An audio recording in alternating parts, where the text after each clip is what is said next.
अरे बाफरे एउटै बोटमा यति धेरै ड्र्यागन फ्रुट फलेको वाउ भेरी नाइस।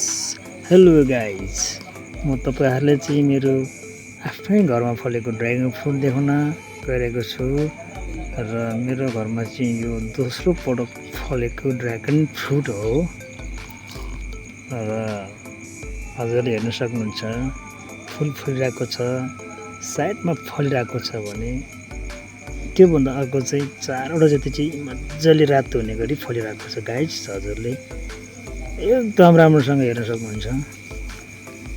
एउटै बोटमा 8वटा फल्छ गाइज। अहिले चाहिँ लगभग ठिकै बेला भएको छ। माथि पनि लागेको छ, मैले ड्र्यागन फ्रुट धेरै लाग्छ यहाँ बिरुवा। हाम्रो घरको म्यामले चाहिँ यहाँ ड्र्यागन फ्रुट टिप्न गइरहेको छ, यहाँ हजुरले हेर्नु होला। अनि यो भिडियो चाहिँ सक्दो सेयर लाइक कमेन्ट गरिदिनु होला। सैला भ्लग च्यानललाई चाहिँ सब्सक्राइब गर्न नभुल्नु होला है सबैजनाले।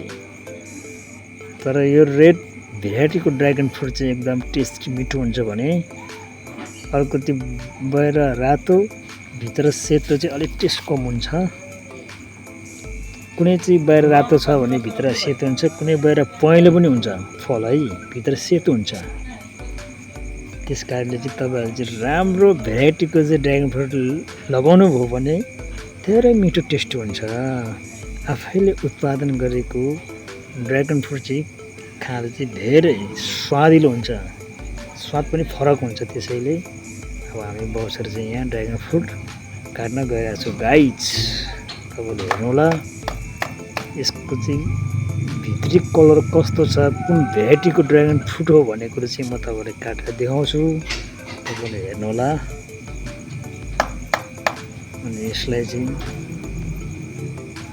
तपाईँ हामीले चट्ट काटेर चाहिँ खान सकिन्छ।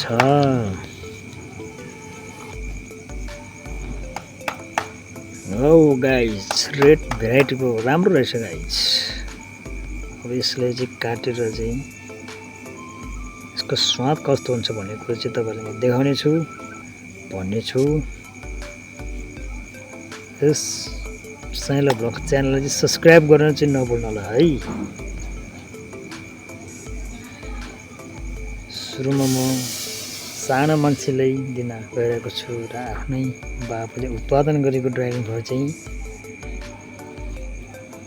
कतिको मिठो हुन्छ भन्ने कुरा चाहिँ एकछिनमा रिजल्ट आउनेछ।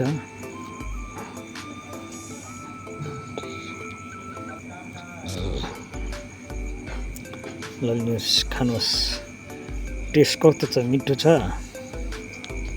छोरालाई पनि टेस्ट मिठो छ भनेर तपाईँलाई सिक्यो। मिठो छ गाइज, भेरी टेस्टी।